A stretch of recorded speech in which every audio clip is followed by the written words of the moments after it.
气短乏力啊，还有干咳气喘呐，甚至还很容易生病。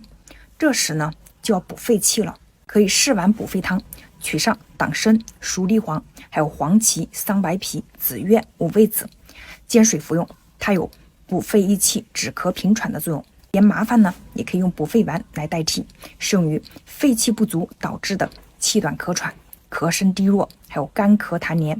一日2次，1次1丸。另外啊，也可以根据个人体质来进行小步快走啊，还有八段锦呐，来加强锻炼。运动的同时，也是对肺的一种保养方式。从今年立冬到明年的立春，要保持持续稳定的